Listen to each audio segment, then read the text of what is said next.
sobre a amamentação. Então você que já entrou aqui e conhece alguma mamãe que está precisando dessas informações, alguma gestante, encaminha para ela, aperta aí no aviãozinho e encaminha para ela para que ela tenha acesso a essas informações. Seja bem-vindo, Elétrica, Droga e Saúde, Benjamin.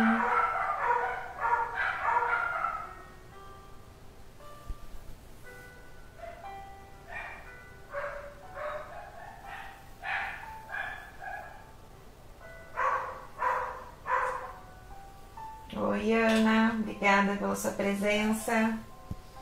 É um grande incentivo.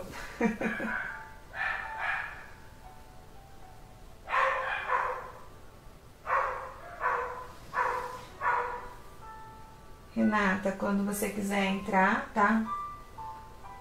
Deixa eu ver aqui se eu consigo. Ah, tá. Já consegui te convidar.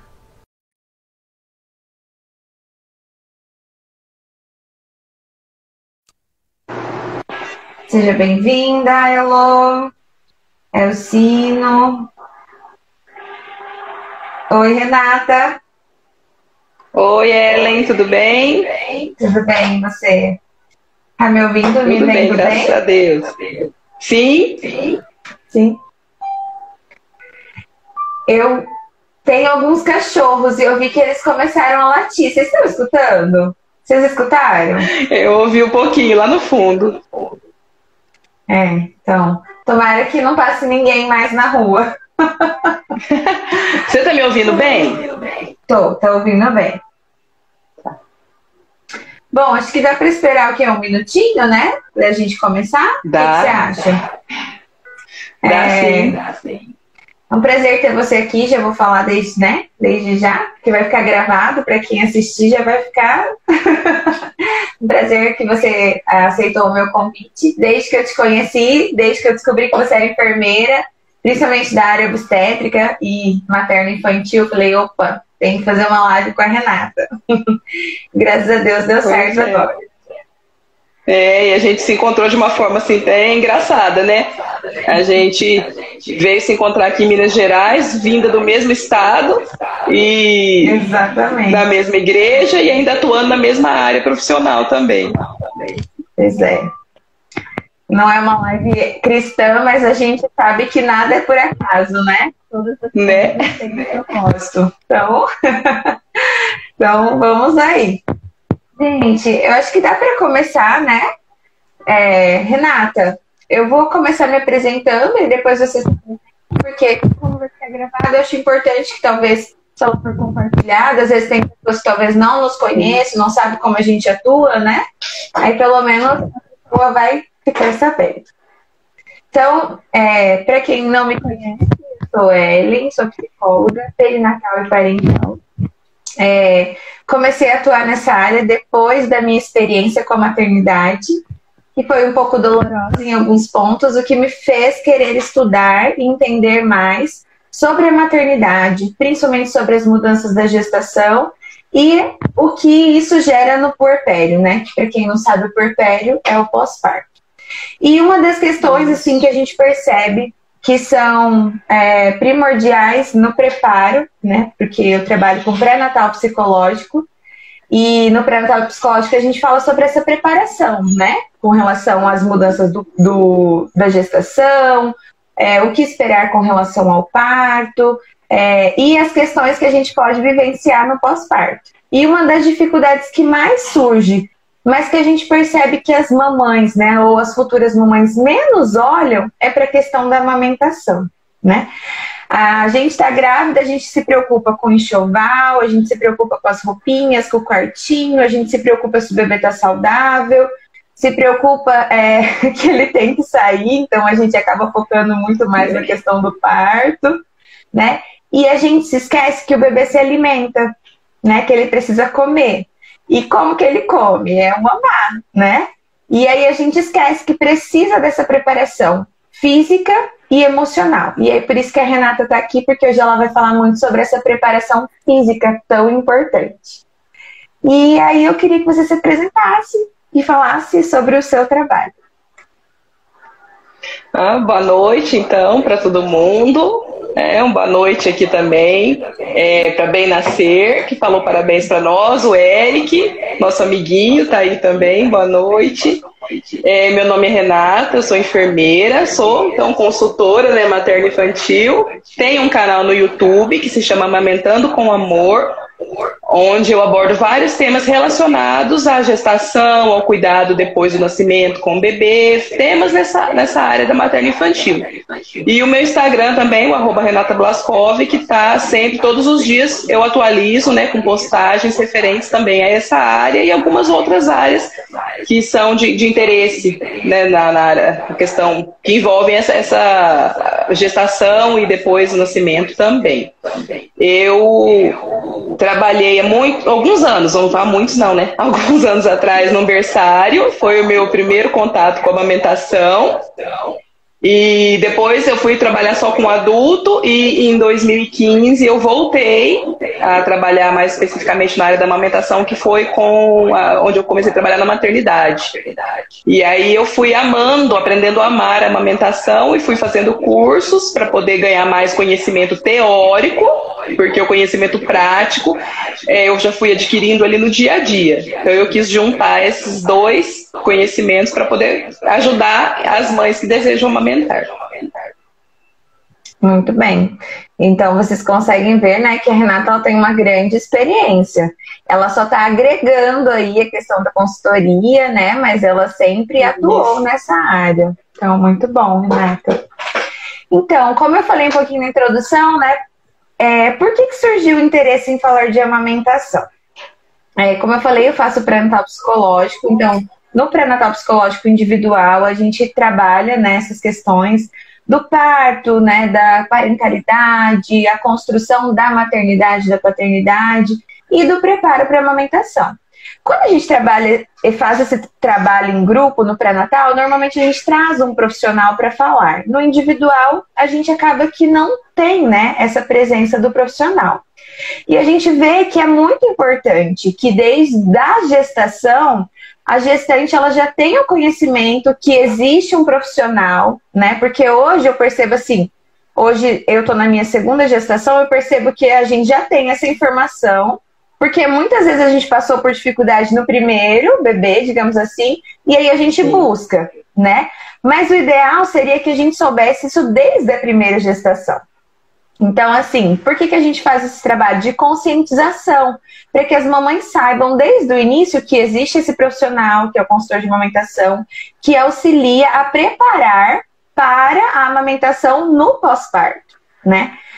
Muitas pessoas acham que o bebê ter uma boquinha, ter fome e a mãe ter um peito cheio de leite, acha que isso daí já é sucesso para a amamentação. E, na verdade, existem várias coisas que podem dificultar ou, né, interferir aí nesse processo de amamentação, Renata.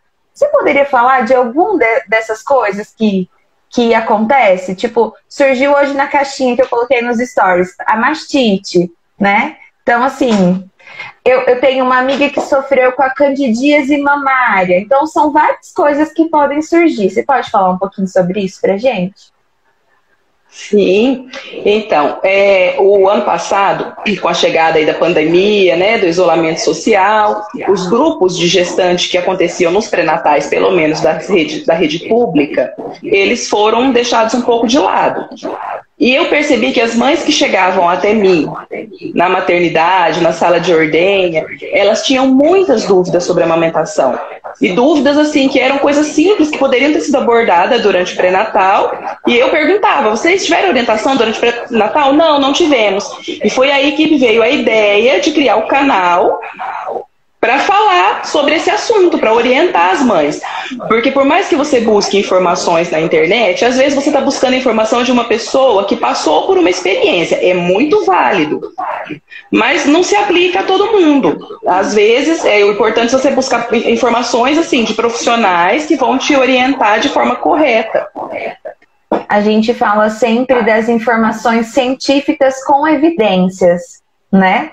Sim, não que a gente desconsidere aí talvez a experiência das avós, das pessoas mais experientes, mas hoje a gente sabe que muitas coisas mudaram, né? Então é preciso buscar informações locais corretas que tenham informações baseadas em evidência. Sim, exato. Então eu busco sempre me atualizar. Foi aí onde eu busquei também o conhecimento teórico na área para poder estar trabalhando mais pertinho das mães. E o que eu percebo no meu dia a dia lá na maternidade? Os bebês, quando eles nascem, às vezes eles nascem, no primeiro dia já fica um pouquinho mais pertinho, já mama. No segundo dia, eles querem dormir. Parece que eles esqueceram que eles estão do lado de fora, que tem que mamar, que tem que buscar o seu alimento, e aí eles querem dormir. E o leite, o colostro não desce, apesar de que muitas falam assim, você já tem leite? Não, eu tenho só o colostro. O colostro é leite, muito importante, aliás. Ele é a primeira fase do leite, ele é responsável, é a primeira vacina do bebê. Ele é um fator imunológico, ele contém muitas imunoglobulinas que vão ali ajudar a proteger o bebê. Então, é muito importante que o bebê receba esse colostro.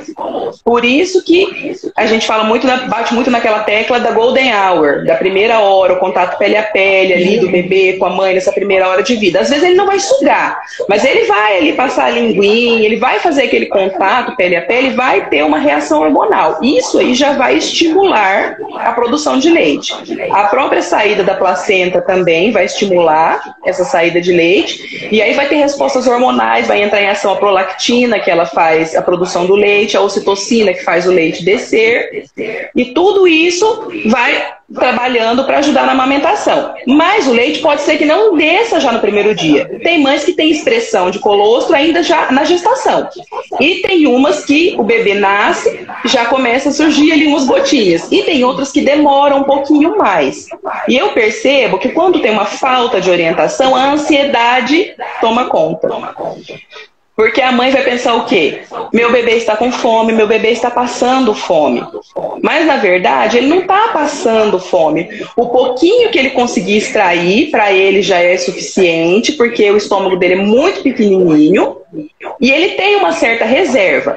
Então, os pediatras, eles avaliam essa necessidade de talvez uma complementação ou não, de acordo com o peso, com a perda de peso do bebê, que a gente fala, perda de peso ponderal, de acordo com as eliminações, urina, né, o mecônio. Então pensa assim, não quis dar o complemento para o bebê está passando fome. Não, se o bebê recebe um complemento, ele vai ficar saciado. Se ele está saciado, ele não mama. Se ele não mama, ele não estimula a produção. Exatamente, então ele precisa sugar, mas não está saindo nada. Você acha que não tá, mas para ele pode ter saído alguma gotinha. Aí você espreme depois, fala que mas eu espremi e não saiu, mas para ele já saiu. Então por isso que para você não tem ali. Alguma coisinha para ele saiu. E é muito importante esse estímulo. Da sugada do bebê é bem diferente do apertar com a mão, né? Sim, com certeza. Então, é muito importante que o bebê ele sugue o seio materno para estimular a produção, para ter todas essas reações hormonais e a mamada noturna, principalmente, porque a prolactina, que é esse hormônio responsável pela produção de leite, o pico dela na corrente sanguínea é à noite. Então, não pulem as mamadas da noite. É importante que o bebê sugue à noite para poder aumentar mais ainda a produção. E a produção é por demanda. Então, esvaziou, encheu, esvaziou, encheu. Se não tiver estímulo, se o bebê estiver recebendo fórmula, o leite vai demorar mais para descer, além de outros fatores que podem atrasar um pouquinho essa pojadura que a gente chama. Obesidade, diabetes, a própria cesárea, né? A questão mesmo de ansiedade, acaba que interfere um pouquinho.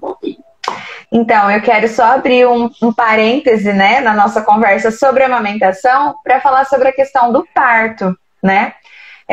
Primeiro eu quero falar assim, que eu, apesar de ser adepta ao parto normal, não é uma militância pelo parto normal. Mas quando a gente ouve falar da amamentação, não tem como não falar dos benefícios do parto normal, né? Porque você mesma falou ali, a explosão hormonal do parto normal, que ajuda o bebê a nascer, ajuda já na produção de leite, o sair da placenta, que acontece naturalmente depois do parto normal, né, já ajuda também na produção. Então, o que a gente sempre orienta as gestantes, e aí eu sei que eu tenho gestantes aqui nos acompanhando, mesmo que você não possa fazer parto normal ou não queira parto normal, há algumas indicações de cesárea, né, reais, porque cesárea a gente sabe que salva vidas, a gente não é contra a cesárea, mas existe a questão de que a cesárea eletiva, né, essa que é a ruim, porque aí não dá tempo do corpo mesmo entender que tá na hora do bebê nascer, e demora para ele se ligar nisso, né, então a gente sempre orienta as gestantes no trabalho, a gente sempre pergunta, né, qual tipo de parto você quer? Mas a nossa orientação é sempre para que você conheça e entenda os benefícios de cada um. E claro que quando a gente pensa no parto normal, ele traz muito mais benefícios na questão da amamentação para a mãe. Não que ela não vá passar por dificuldade, talvez, por ter um parto normal, mas na questão da apojadura, facilita, né? Por todas essas questões que a gente falou, né? Dos sinais que o corpo dá para a produção de leite.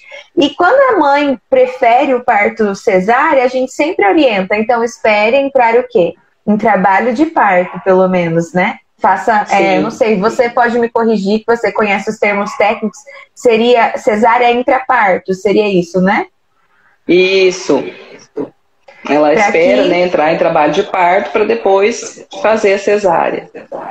Isso. Outra coisa, Renata, que você falou e que me chamou a atenção, e era uma coisa até que uma das perguntas que eu falei que eu lembrei e depois eu esqueci de colocar, né? Eu tenho acompanhado as minhas gestantes que fizeram pré-natal psicológico comigo, que tiveram um bebezinho recentemente, algumas já saíram da maternidade, do hospital, com prescrição de fórmula, né? E aí você falou que é o pediatra que faz essa avaliação, né, e tudo mais. Mas, assim, não tem uma outra forma de ajudar essa criança a ganhar peso, né? Vamos supor, bancos de leite que possam ser dado leite materno, mesmo que não seja da mãe, mas que seja leite materno em vez de fórmulas, né? Porque a gente tem visto que daí, a partir do momento que se introduz a fórmula, dificulta ainda mais a questão da amamentação, aumentam ainda mais as dificuldades e o risco de desmame precoce. Tô certa nisso? Exatamente. Existe um projeto que chama Hospital Amigo da Criança. Seria bom que a gestante olhasse quando ela fosse ter o seu bebê, se a maternidade que ela está tem esse projeto, Amigo da Criança. Se não tiver, tenta pelo menos que o profissional seja amigo da amamentação, que ele seja interessado pela amamentação. No Hospital Amigo da Criança existem várias coisas que a gente coloca no dia a dia e uma delas é a não oferta de fórmula, ou pelo menos a redução dessa oferta de fórmula. O que eu sinto é uma pressão muito grande das famílias, porque acham que o bebê está passando fome. O bebê chora, mas ele está chorando. Por que ele está chorando? Ele chora por vários motivos. Ele pode chorar porque está com fome, ele pode chorar porque está com muita roupa e está quente, ele pode chorar porque ele está com a fralda cheia. Aí, às vezes, eu escuto assim, mas ele ficou no peito a noite toda, ele quer ficar no peito. O bebê tem essa necessidade de sucção. Ele vai querer ficar no peito mesmo que ele não esteja com fome. Ele quer sugar, ele quer estar ali. Afinal de contas, ele ficou em contato com essa mãe a vida dele toda. Então, ele precisa de estar ali continuando com essa mãe. No hospital que eu trabalho, que é um hospital amigo da criança, os pediatras então fazem essa avaliação da perda ponderal e quando o bebê perde um pouco mais de peso do que poderia, porque ele pode perder mais ou menos em torno de 10%, mas tem um prazo, ele não pode perder os 10% ou 5% já no primeiro dia, ou 4% já nas 12 horas, isso não pode. Então, o que acontece? As mães são encaminhadas para a sala de ordenha para fazer estímulo, às vezes ela tem produção, mas o bebê tem uma dificuldade na pega, que é onde entram os profissionais, nossos colegas, os fonoaudiólogos, que fazem alguns exercícios para ajudar o bebê a conseguir pegar de forma correta o seio materno. Às vezes eles têm a linguinha que ainda não está muito firme, não consegue vir para frente, né? Ela é mais para trás. Pode ser a língua presa também, e às vezes é só a musculatura que está fraca, ela não consegue vir para frente para poder sugar. Então as mães ordenham e oferecem o seu próprio leite ordenhado para os bebês em copinho. Nós oferecemos em copinho, nós não usamos chuca no alojamento conjunto, a não ser que seja um caso, por exemplo, de um HIV. O bebê não pode mamar na mãe, então ele recebe a chuca. Mas a gente opta, inclusive, por oferecer o copinho para esses também, para não despertar a curiosidade dos demais. Por que aquele está recebendo uma chuca? Então, inclusive, a mãe que tem a HIV, né? Essa mãe, ela vai chegar na maternidade, o bebê dela vai receber um leite no copinho, para não despertar a curiosidade de ninguém, não querer indagar, saber o que está acontecendo. Então, pode também receber o leite do banco. A prioridade do leite do banco é a unidade neonatal, os UTIs neonatais, que são bebês que estão lá por algum motivo, ou porque são prematuros, ou porque tiveram alguma outra complicação, ou porque nasceram cansadinhos devido às cesáreas. As cesáreas também fazem os bebês nascerem cansados, com uma dificuldade respiratória, às vezes eles precisam desse suporte. Então, o leite do banco, a prioridade é que seja para esses bebês, mas eles também vêm para os bebês do alojamento conjunto, de acordo com a necessidade. Às vezes um bebê que nasceu um pouquinho maior, ele precisa manter ali a glicemia dele, né? Então ele recebe o leite de banco, porque o leite humano ele é muito melhor para essa resposta da hipoglicemia do bebê do que um leite de fórmula. Então, assim, a minha realidade ali é isso. São profissionais, são pediatras muito conscientes e realmente parceiros, amigos da amamentação. Uhum. E, Renata, você podia falar para mim um pouquinho como funciona a relactação, né? Que é quando feito, parece como pela sondinha.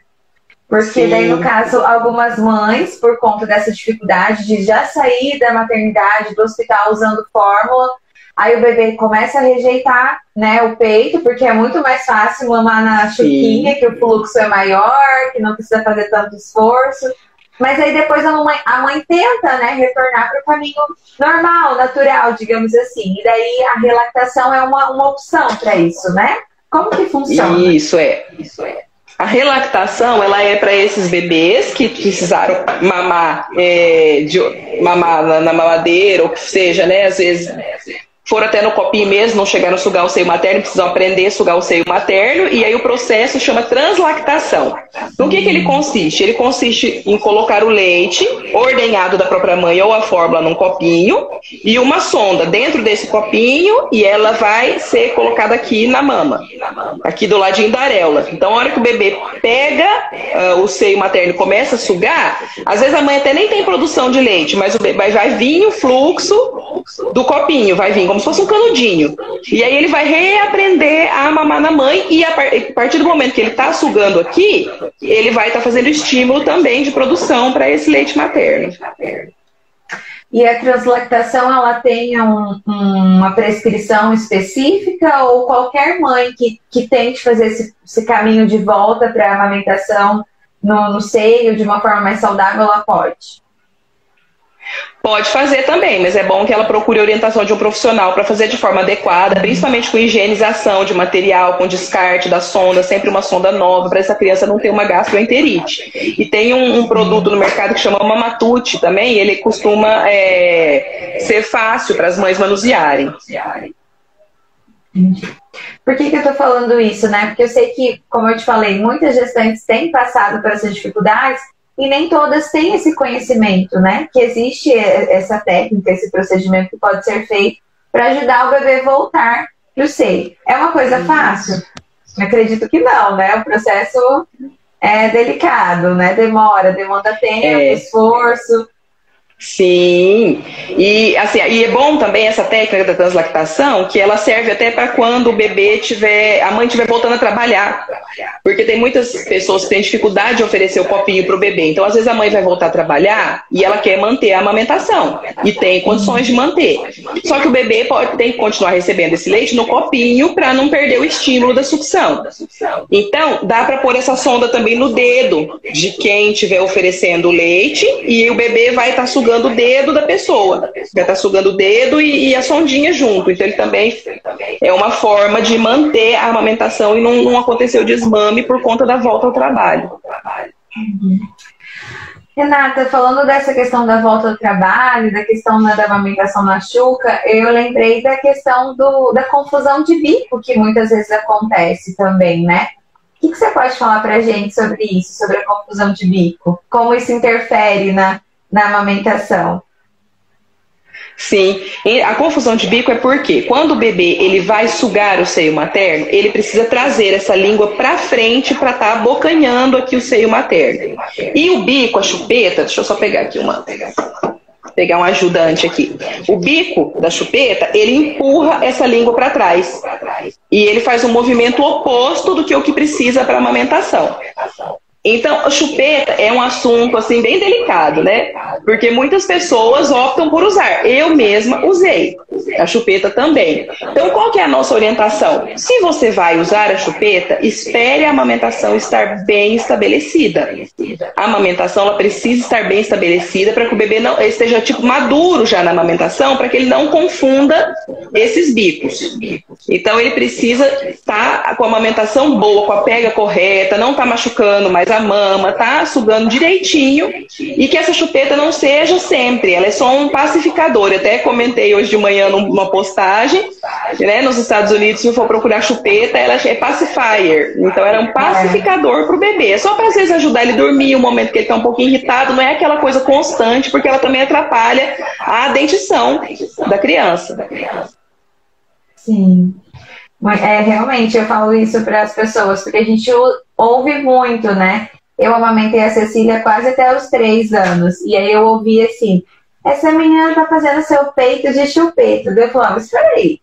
Mas quem que imita quem? Eu falava, quem que imita quem? Não é o peito que imita a chupeta. A chupeta que foi inventada para imitar o peito. E qual é o objetivo?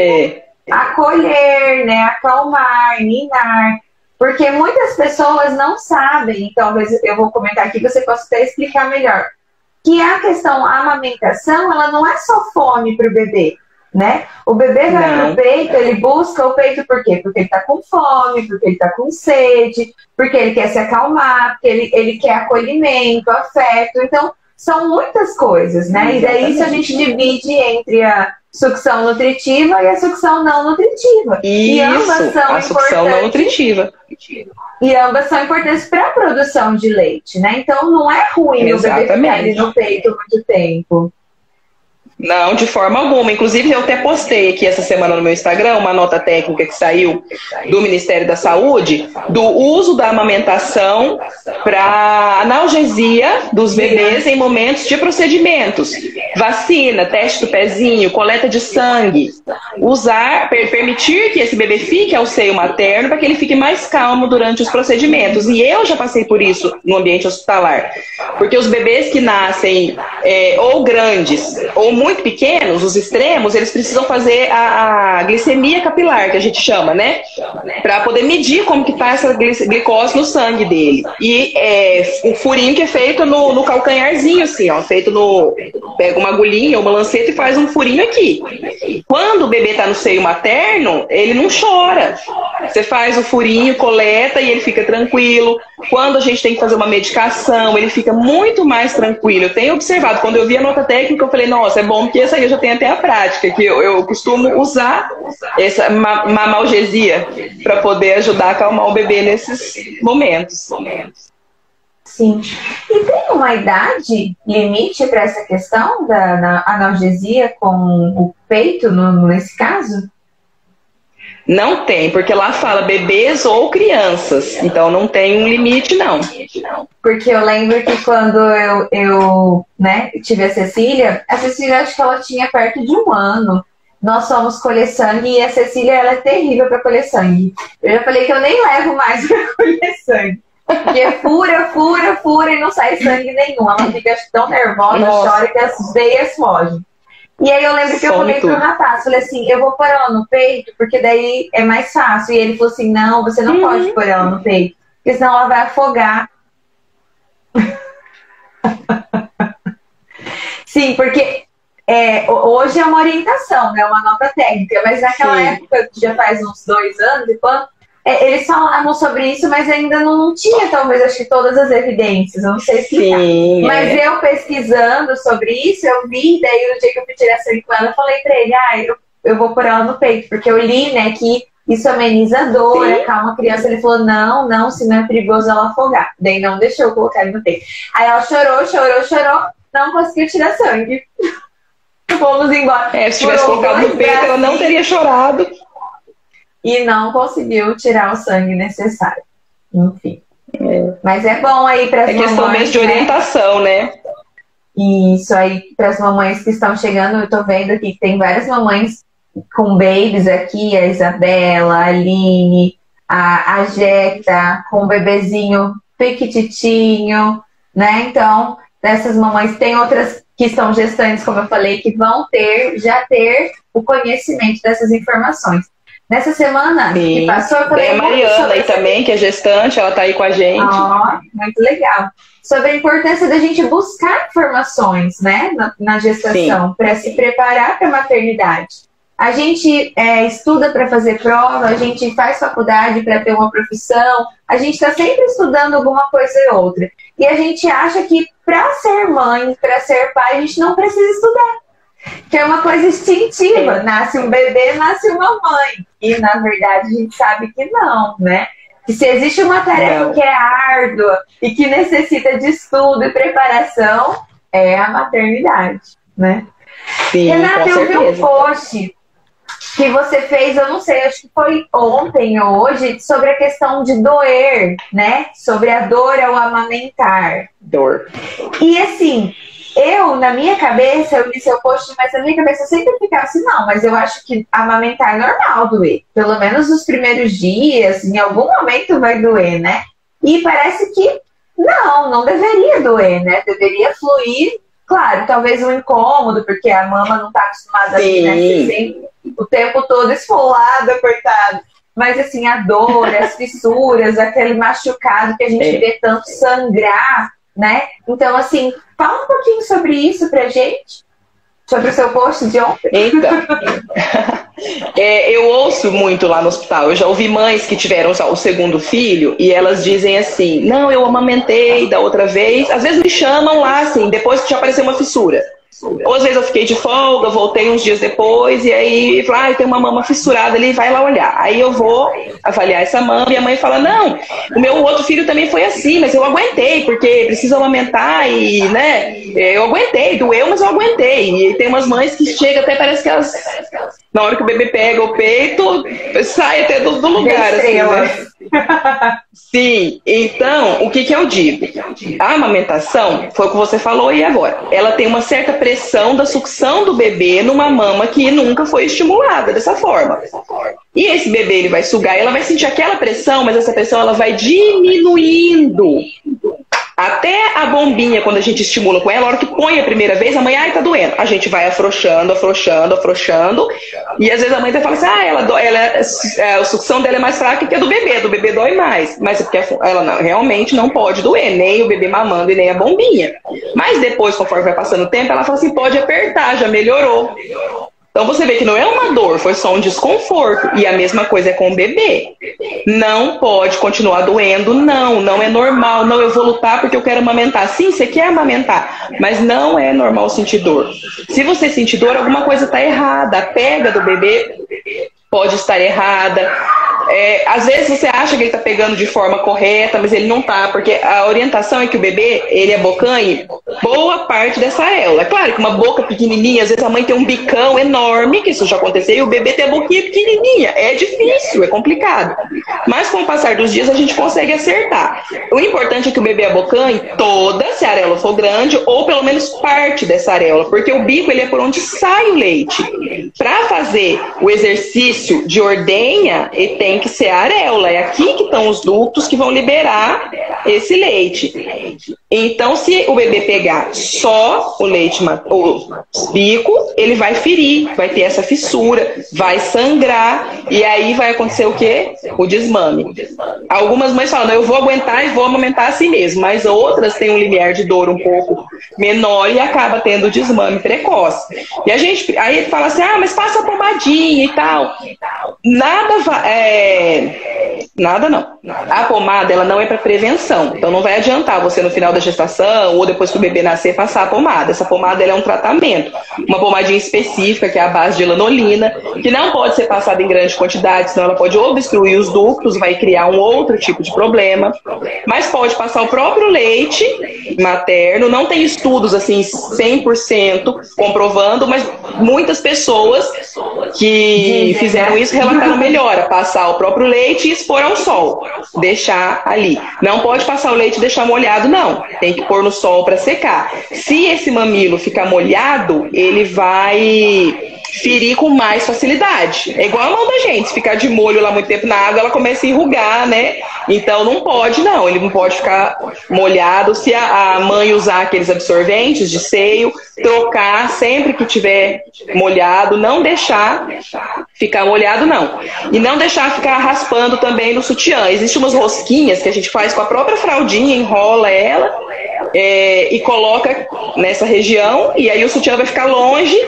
O sutiã não vai ficar encostando no bico para poder ajudar. Então, sempre que tiver essa dor, descobrir a causa e tentar corrigir. O que pode ser pega incorreta? E o que pode estar trazendo essa pega incorreta? Pode ser porque o bebê ainda não sabe pegar, porque ele não foi colocado de forma correta no seio materno, porque tem uma posição correta para ele ser colocado. Pode ser porque ele tem essa língua presa, ou pode ser porque a língua dele ainda está molinha, a musculatura não está firme. Então, quando o bebê ele for mamar, ele tem que ficar de frente para o corpo da mãe, de frente para a mama e alinhado. Ele não vai ficar assim e nem assim, porque ele não pode virar a cabecinha. É de frente para a mãe, barriga com barriga, retinho e bem posicionado e perto do corpo da mãe. Porque se a mãe está mais distante do bebê e o bebê tem que ir lá buscar essa mama, na hora de soltar, ele vai estar puxando demais o mamilo e também vai ferir. Então, tudo isso tem que ficar atento para ajudar a não ter essa dor e não causar problemas maiores. Na época da pojadura, depois ali mais ou menos em torno das 72 horas, alguns mais, alguns menos, a mama vai estar muito cheia. Quando essa mama está muito cheia, essa areola e esse bico eles vão ficar esticados também e o bebê não vai ter uma facilidade de abocanhar, porque está rígido aqui, não está fácil.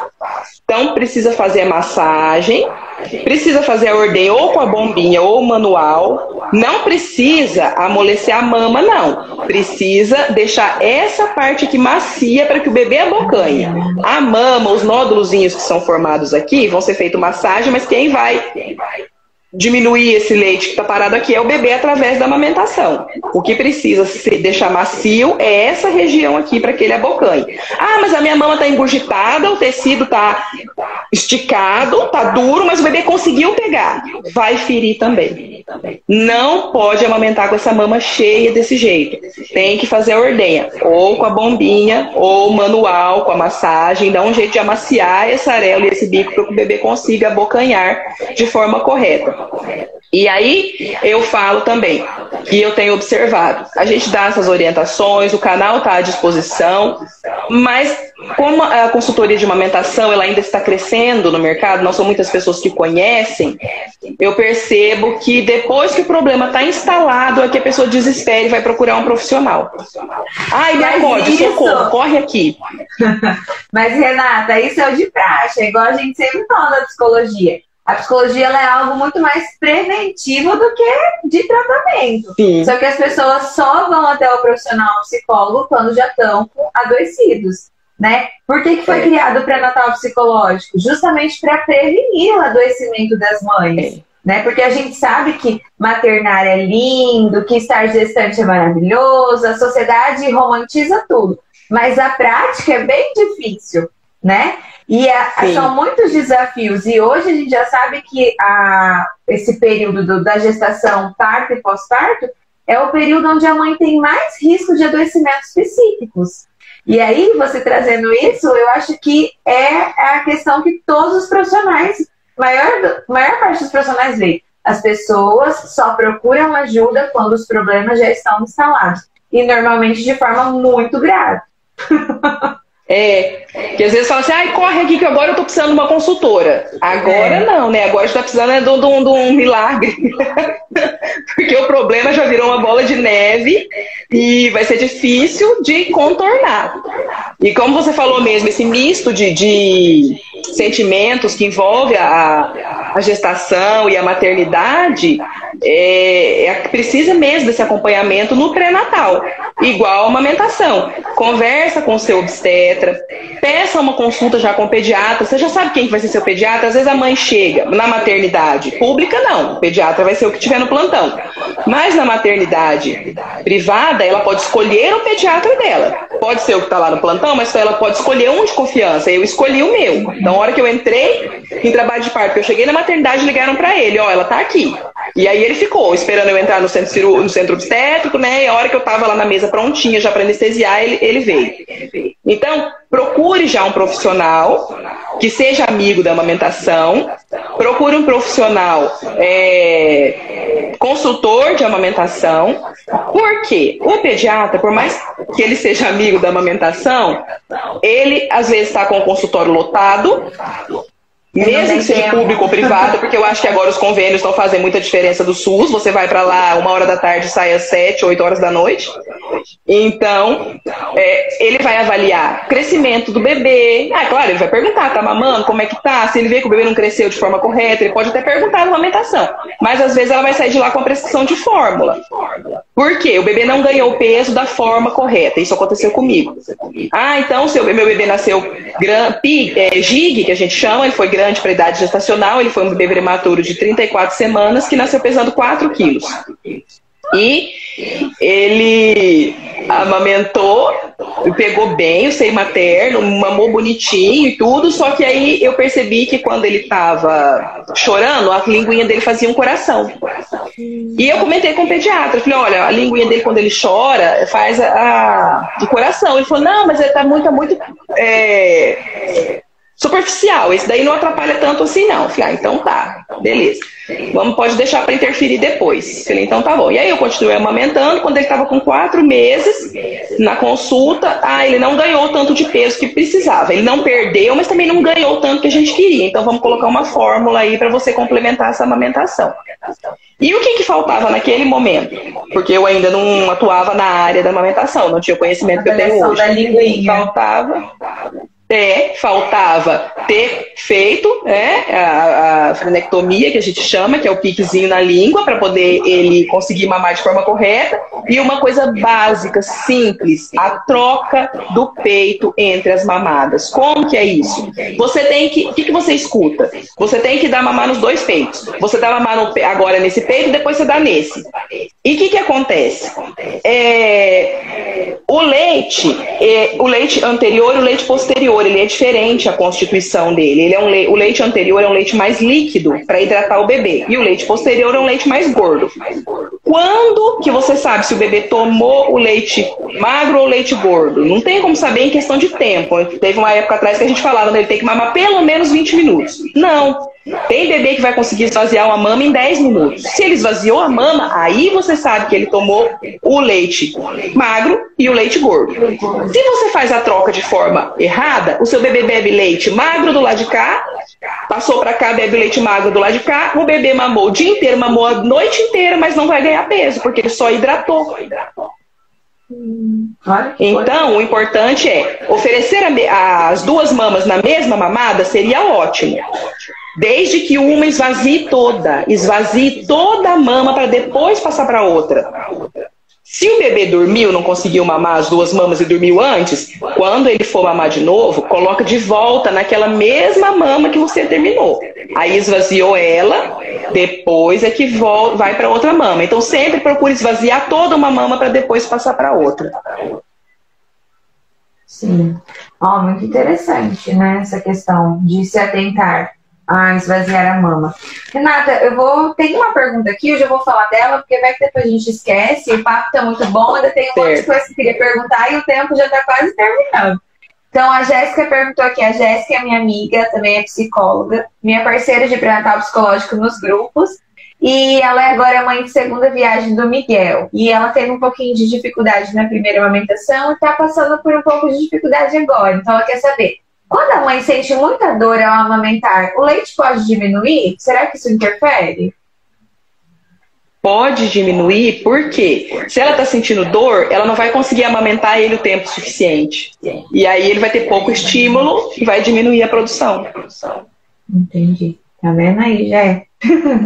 Então, e é bom falar um pouquinho, a gente falou da questão da dor, da fissura, sobre a laser terapia, né? Que é um tratamento que há um tempo atrás não existia, que muitas mamães passaram por muita dor e fissura sem ter essa ajuda, mas hoje já existe, né? Então... Eu vou só responder essa aqui, que está perguntando quais os erros mais comuns na hora de posicionar o bebê. Então é isso que eu falei. Você tem que manter... A mamãe tem que estar confortável, um ambiente tranquilo, ela tem que estar bem posicionada, porque se ela estiver encurvada, estiver sentindo dor, não vai dar muito certo. Então, relaxada, lembrar de colocar o bebê reto. Ele pode estar mamando na posição tradicional, ele pode estar mamando na posição do jogador de futebol americano, mas sempre lembrar que o corpo, o bumbum do bebê tem que estar alinhadinho com a cabeça. Ele não pode estar assim, ele não pode estar assim. Ele não pode estar com a barriga para cima, então ele tem que estar de frente. Por isso que a gente fala barriga com barriga. E alinhadinho. E na questão da laser terapia, tem até uma live que eu fiz com a Tairine, ela é uma fono bem conhecida aqui na cidade. Se quiser olhar depois lá no canal, Amamentando com Amor, procurar essa live que eu fiz com ela. Ela faz o tratamento da laser terapia e a live dela foi maravilhosa, porque é um tratamento encantador. Mas todo o tratamento, ele trata a fissura. Tem que corrigir a pega. Não adianta você tratar se você não corrigir o problema, porque ele vai continuar. Você tá com dor, toma dipirona. Beleza, toma dipirona, a dor vai embora. Só naquele momento. Se você não arrancar o espinho que tá lá cutucando, vai continuar doendo. Então precisa se corrigir o que causou essa fissura para poder melhorar. E a laser é perfeita. Eu acho que é muito bom, tanto para fissura na mama, quanto para cicatrização de cesárea. O laser é uma coisa que veio realmente para somar, para ajudar bastante a gente. Então, tem outra pergunta que veio hoje na caixinha que eu coloquei no story, falando assim: quando e como saber que o bebê não está se satisfazendo apenas com o leite materno? Porque, igual você falou, né? Você falou no início da live sobre a pressão familiar. O bebê chora, a pessoa fala assim: seu leite não é o suficiente, ou seu leite é fraco, né? Que muitas pessoas escutam. Eu coloquei nos stories também na enquete e praticamente a maior parte das pessoas já ouviram isso em algum momento. Então, como saber, né? Quais são os sinais? O bebê é o peso, o crescimento e o desenvolvimento desse bebê. Então tem que ir sempre nas consultas, ter essa avaliação, esse contato direto com o pediatra para avaliar o peso do bebê e avaliar também as eliminações. Se o bebê está fazendo pouco xixi, ele está fazendo pouco cocô ou mecônio, é porque ele está se alimentando pouco. Então, é ficar atento às eliminações e a questão do ganho de peso também. E tem aquela questão assim, quando o bebê dorme no peito, como que a gente sabe se o bebê ele mamou o suficiente? O bebê, ele vai estar sugando. Então, ele está sugando, de repente ele faz pequenas pausas. Porque se ele sugar direto sem pausar, vai doer e já logo ele vai largar. Então, é importante que ele faça pequenas pausas. Se você perceber que ele dormiu, dá uma mexidinha nessa região aqui, ó. Dá uma mexidinha aqui, ou aqui na planta do pé, com essa parte aqui do dedo que não tem unha, faz esse movimento aqui, ele costuma acordar e volta a sugar. Se ele, de qualquer forma, não acordar, não quiser mesmo, dormiu, então você vai introduzir o dedinho na cobiçura labial, bem nesse cantinho da boca, para que o bebê solte o bico do peito e pegue o dedo. Porque se você tirar ele naquela pressão que tá, vai ferir também, vai machucar. E é o que eu falei, depois, se você acha que às vezes ele não mamou o suficiente, ele vai ter um sono mais curto, ele vai acordar logo, vai querer mamar de novo, volta naquela mesma mama para que ele possa mamar o leite posterior. Sempre lembra, se tiver com dificuldade, faz até uma tabelinha, ó, agora, tal hora foi tal mama, direita ou esquerda, faz lá uma tabelinha para ajudar. Isso aí. A Jéssica colocou outra pergunta aqui. O que você diz sobre o uso da bandagem no rostinho do bebê para relaxar o músculo da face quando a sucção é muito forte? Essa técnica eu ainda não conheço. Essa técnica é novidade para mim, essa bandagem. Quem que faz ela? Será que é fono? Porque mexe com musculatura, né? Provavelmente, às vezes, é profissional fonoaudiólogo. Essa eu ainda não conheço, não. Vou até procurar aqui. Vou perguntar para uma fono que eu conheço e eu posso responder depois. Uhum. Até a Jéssica me mandou hoje, de mais cedo, um bebezinho com uma... É tipo um band-aid, né? Parece um band-aid. Ela colocou que é fono, que faz. Daí, então, imaginei mesmo, que mexe com musculatura. Legal. Então, é uma coisa, tá vendo? A gente vai vivendo e aprendendo, Renata. Sempre tem alguma coisa para aprender. Ô, Renata, a gente já tá finalizando aqui, né? Acho que ainda tem muitas coisas. Acho que a amamentação é um assunto muito amplo, dá para ficar horas e horas falando sobre isso. Sim. Mas você falou em um momento sobre a questão do segundo filho, né? Igual, a Jé tá no segundo filho, eu estou indo para o segundo. E aí, muitas mamães, como você mesmo falou, acham que porque a amamentação correu tudo bem no primeiro, no segundo também vai ser super tranquilo. Porque já tem uma certa experiência, já vivenciou aquilo, né? E eu sou a prova viva de que nem sempre no segundo as coisas vão assim, né, fluir como aconteceram no primeiro. Porque, eu não sei, né, acho que a minha família sabe, os amigos mais próximos sabem, mas o meu bebê, ele tem uma fissura, né? Então aí a gente já começa a trabalhar as expectativas que talvez a amamentação não aconteça como a gente espera ou não aconteça, né? Mas o que eu quero é que você fale sobre a importância de se preparar independente da gestação que seja. Porque eu acho que a gente, na verdade, só se atenta, igual eu falei, muito mais para a importância da amamentação, para a importância do emocional no pós-parto, para a importância da rede de apoio, quando a gente passa por dificuldade na primeira gestação, não é mesmo? Sim, é isso mesmo. Essa semana eu recebi uma mãe que ela estava na terceira gestação. E ela veio pra mim porque a pojadura dela tá tardia. E ela foi pra sala de ordenha, um dia, foi no outro, e só faz aquela gotinha. E eu perguntei, você tem mais filhos? Aí ela me falou, né, que era a terceira gestação. Foi os outros, você amamentou? Sim, amamentei por mais de 1 ano, mas essa aqui agora tá me dando trabalho. Então é pra ver que realmente é tudo muito diferente. Desde a gestação mesmo, os sintomas que a gente sente de uma gestação para outra é diferente. Na minha segunda gestação, eu achei que realmente fosse uma menina. Eu falei, não, deve ser menina, porque tá tudo diferente. Tá totalmente diferente. Eu falei, então deve ser uma menina, né? E não era uma menina, era um menino, mas é um menino diferente. Então é tudo, muda de uma experiência para outra. Cada criança é única. Então, cada momento ali de gestação e de amamentação, ele é único entre a mãe e aquele bebê. Muito importante que procure orientação desses profissionais que são interessados em amamentação. Procure o seu obstetra, o pediatra, o consultor, pessoas que realmente sejam amigas da amamentação. Procurem orientações fidedignas, orientações de verdade, e não se capacite somente, capacite sua rede de apoio. Porque a rede de apoio você está ali em sintonia com a mãe. Eu já vi casos da mãe falar assim, eu vou amamentar. E a avó chegar lá na maternidade com uma mamadeira. Ah, não, meu neto não vai passar fome. E a gente viu também, né, quem assistiu ali o filme da Marcelina lá, né, da Dona Hermínia, que ela já chegou com a chupeta, já chegou ali, né, naquela coisa, eu sou a mãe, eu sou experiente, quer dizer, eu sou a avó, eu sei, eu amamentei 5, 6, 8, eu sei como é, como é que funciona. Então capacite a sua rede de apoio, que ela esteja em sintonia com você. Uma coisa que eu falo, eu já vi algumas consultoras, vamos fazer o cartão de vale presente. Não.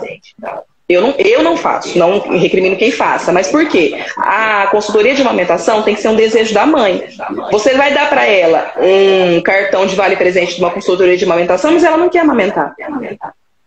Isso. E é muito interessante você ter falado nisso, porque uma das coisas que a gente aprende no curso do pré-natal psicológico é a primeira coisa que a gente pergunta para a mãe você tem o desejo de amamentar? Sim. Se essa mãe não tem o desejo de amamentar, não adianta ficar insistindo com ela. Eu posso até falar sobre os benefícios, né, da amamentação para ela, para o bebê, mas se ela não quer, se ela não tem o desejo, se ela se sente incomodada, não adianta ficar insistindo, né? E eu lembro que a gente acompanhou uma mãe juntas e achei muito interessante que ela estava com muita dificuldade e você falou assim, pela condição emocional que ela está no momento, não dá para ficar insistindo, né? Sim, então porque ela ia se sentir mais pressionada ainda. Importante ter esse olhar. E a última pergunta que eu ia fazer para você, você já respondeu, que era sobre a importância de trabalhar com a rede de apoio, porque a gente sabe que para amamentar a gente precisa, tudo com relação à maternidade a gente precisa de rede de apoio, né? Mas com relação à amamentação é muito mesmo importante que outras pessoas que estão ao nosso redor entendam que a gente quer isso, né? Ajudem nesse sentido para que as coisas aconteçam e fluem o mais levemente possível. nós profissionais, nós temos que ter esse olhar, porque a gente quer lutar tanto pela amamentação, e você falou até que você opta a favor do parto normal, mas não é militante. Por quê? A gente tem que aprender a respeitar. Eu atendi essa semana uma mãe, fui no quarto, me apresentei, ofereci ajuda, perguntei se ela precisava de alguma coisa. No momento que eu ofereci ajuda, o pai já veio, já pegou o neném do colo dela e falou assim, não, ela vai agora lá na sala de ordenha, pode ir, vai. Aí ela olhou para ele e falou assim, não, daqui a pouco eu vou. E aí eu entendi, ele queria que ela fosse, mas ela não queria ir, não era o momento para ela ir. Então, e às vezes elas têm medo, elas acham que vai doer. Eu já tive mães que me recusaram umas 2, 3 vezes. Depois de uns dias aí que veio o problema, né? Daí veio a pojadura, a dificuldade, aí ela apareceu lá na salinha de ordenha. Então, a gente tem que saber respeitar. O que acontece? Às vezes, o próprio pediatra me orienta, olha, aquela mãe, ele precisa de ajuda. Então, eu vou no quarto, chamo a mãe. Mas se a mãe não quiser vir, eu não posso pegar ela pela orelha, que nem uma criança, e trazer. Eu vou lá e faço o convite. Às vezes, eu faço vários convites, mas eu não tenho como pegar ela e trazer ela lá para a sala de ordenha. Então, a amamentação, ela tem que ser um desejo da mãe. E esse desejo tem que ser respeitado e a orientação da rede de apoio tem que estar ali em sintonia com essa da mãe. Ela quer amamentar, ela vai amamentar. Mas o que a gente mais ouve das vós, por amor, é claro, meu neto tá passando fome. Bate lá na porta dos pediatras, por favor, cadê o complemento? O menino tá passando fome. E fica nessa insistência. E essa cultura de que meu leite é fraco, ela é muito forte. Como essa cultura é forte. Gente, Deus é perfeito. É o melhor produto do mundo, é o leite materno. Eu ainda falei esses dias, eu perguntei lá, se você soubesse que tem um remédio que tem tudo que o seu filho precisa para crescer bem, forte, saudável, com a imunidade top, você pagaria um valor altíssimo, venderia a casa para comprar esse remédio. E ele tá aí, é o aleitamento materno, não existe leite fraco.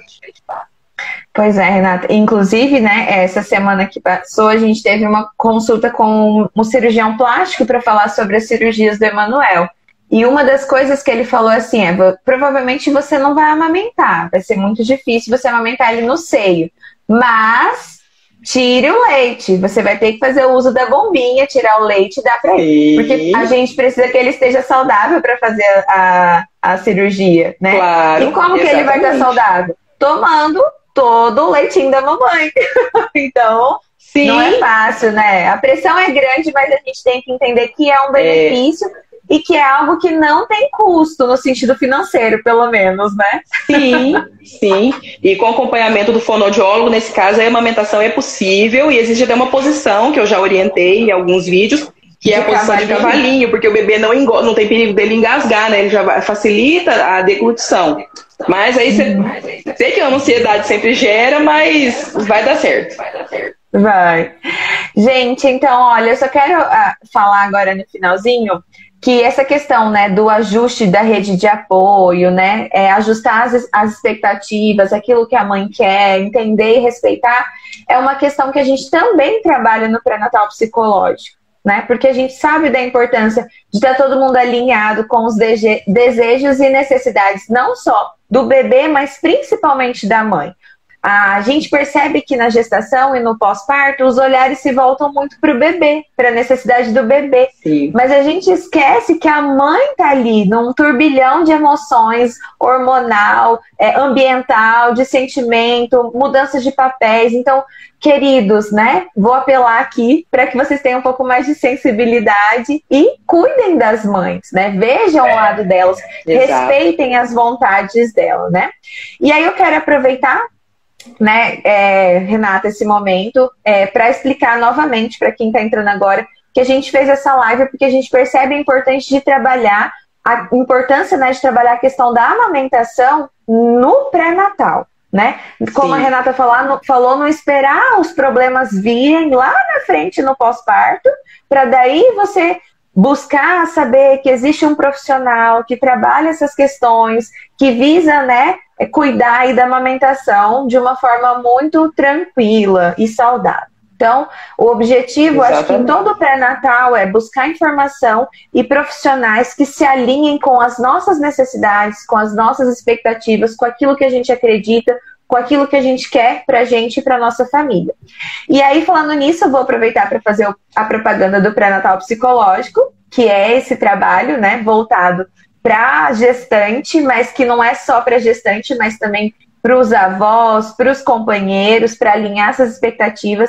Dentro do pré-natal, a gente trabalha a importância de ter esses profissionais ao nosso redor, né, igual a consultora de amamentação. A Naíma está aqui me acompanhando, a minha professora do curso de doulagem. Então, de ter uma doula no momento, se você quer muito ter um parto normal. Então, assim, todas essas questões que envolvem o mundo da maternidade, né, é importante você buscar informações e se preparar mesmo. Porque você se preparar não significa que você não vai ter problema. Mas eu tenho certeza. Sim, com certeza. Você pelo menos vai saber, vai chegar lá de uma maneira mais tranquila, sabendo o que você pode enfrentar e talvez já até tendo estratégias e soluções para aquilo que você vai passar, né? E outra coisa, eu quero aproveitar a oportunidade para falar aqui, porque a gente tem visto tantas mamães no pós-parto com dificuldade, né, com alguns probleminhas, eu vou estar lançando, vou colocar amanhã aqui no feed, um grupo de pós-parto que a gente vai estar realizando, né? Olha, muito com bom. Encontros semanais para a gente estar falando sobre a experiência da maternidade, os desafios, e tá formando aí uma rede de apoio, já que a gente falou da importância da rede de apoio, né? Vamos estar juntando aí as mamães para umas apoiarem as outras. E aí eu quero agradecer. Isso, eu quero agradecer muito, Renata, a sua participação aqui, né? As informações que você trouxe, eu sei que eu te mandei um roteiro e eu acho que a gente não falou quase nada do que estava no roteiro. A gente foi falando conforme foi surgindo, né? Mas eu tenho certeza que foi rico, e se você tem o desejo de saber um pouco mais, vai lá, entra na página da Renata, como ela falou, ela posta todos os dias muitas coisas interessantes, né? E é muito importante que a gente tenha acesso a esse conteúdo gratuito, mas lembrando também que se você precisar de uma profissional na área de consultoria materno-infantil, a Renata também faz esse serviço, tá bom, Renata? Você quer dizer alguma coisa, as suas palavras finais? Exatamente. Ellen, você vai deixar essa live gravada no seu Instagram? Sim, vou deixar gravada. Vou compartilhar nos stories depois, porque daí, se vocês não conseguiram mandar para alguma mamãe ou para alguma gestante, aí elas podem encaminhar, tá bom? Eu acho que você não escutou, Renata. Você quer deixar algumas palavras de finais, de despedida para a galera?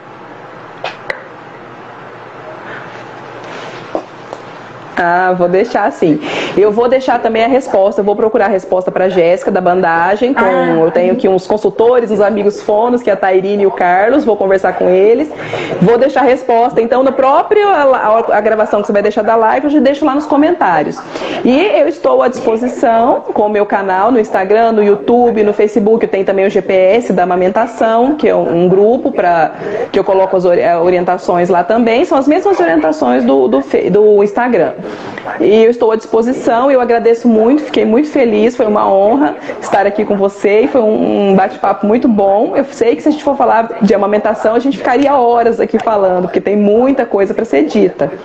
Mas então vocês deixem perguntas, a Ellen vai me repassar também, a gente vai respondendo, e eu realmente espero que vocês tenham gostado, que tenham aprendido aí um pouquinho, né, e estou à disposição para ajudar também na amamentação, nos cuidados com o bebê, lá no meu canal do YouTube, no Amamentando com Amor, tem vídeos de banho, tem ensinando a dar o leite, a técnica do copinho, tem muitas coisas lá.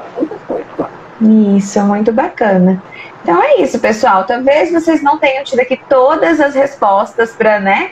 Mas com certeza isso é um norte. Vocês já sabem agora onde encontrar essas respostas e sabem sobre a importância de se preparar para esse momento tão especial. Renata, eu quero te agradecer novamente, agradecer a cada um, né, que nos acompanhou aqui, que ficou, e tenham vocês uma boa noite, um beijinho. E só quero falar uma coisa. Renata, não fica chateada, tá? Mas eu vou aproveitar para fazer propaganda. Amanhã eu tenho outra live, mas dessa vez não é aqui no meu IG. Amanhã eu vou estar como participante na live no IG da Helenilda Martins. Também tá no meu feed, eu vou postar amanhã nos stories para vocês estarem lá participando. A gente vai estar falando sobre o autocuidado da mulher, que é um tema muito importante para finalizar aí esse Outubro Rosa. Renata, e falar em Outubro Rosa, eu queria, né, eu coloquei lá no roteiro, que eu queria que você falasse, né, sobre como a amamentação ajuda na prevenção. Dá tempo? Verdade, o Instagram ainda não deu sinal que vai cair aqui. Dá. Dá sim. Eu até vim com a minha camisetinha, ó, gente, do Outubro Rosa, tá aqui. O Instituto Nacional do Câncer, que é ligado ali bem ao Ministério da Saúde mesmo, ele fala que alguns hormônios que estão presentes no desenvolvimento de certos tipos de cânceres de mama, eles ficam em baixa durante o período da amamentação. E que 1 ano de amamentação ajuda a prevenir e diminuir o risco de câncer de mama em entre 4% a 3%. Parece pouco, mas não é não. Qualquer forma de prevenção é muito válida e muito bem-vinda. Pode ser que uma mãe que amamente tenha o câncer de mama? Pode, infelizmente. Mas se amamentar... Porque existem outras questões envolvidas. O risco é menor. A amamentação, o aleitamento materno, ele é uma forma de prevenção. Sim, sim. Ele é uma forma de prevenção para o câncer. Está lá dentro dos benefícios da amamentação, né? Do câncer de mama, previne hemorragia, previne muitas coisas. Se a gente for falar dos benefícios da amamentação, vai longe. Mas especificamente do câncer de mama, realmente a amamentação, ela é um fator de prevenção para o desenvolvimento do câncer de mama. Eu fiz uma live com a Thaís a semana passada, tá no Instagram e tá no YouTube também, no Aumentando com Amor. Ela teve câncer de mama, se alguém quiser ir lá assistir, esse bate-papo que a gente teve também foi bem legal. Então é isso, pessoal. Olha aí como que é importante a questão da amamentação, né? E aí acompanhe lá a live da semana passada da Renata falando, explicando certinho sobre isso. E eu só queria que a Renata tivesse fechado com isso, porque nós estamos no mês do Outubro Rosa, né? E como eu lembrei da live de amanhã de autocuidado da mulher, eu falei, não tem como não falar do Outubro Rosa, que é a questão da prevenção do câncer de mama, né? Então vamos se cuidar, não mulherada. Tem, né? É isso aí. Obrigada novamente. E agora nós vamos mesmo. Beijo pra vocês e boa noite. Tchau, tchau. Eu que agradeço. Beijo pra todo mundo. Boa noite.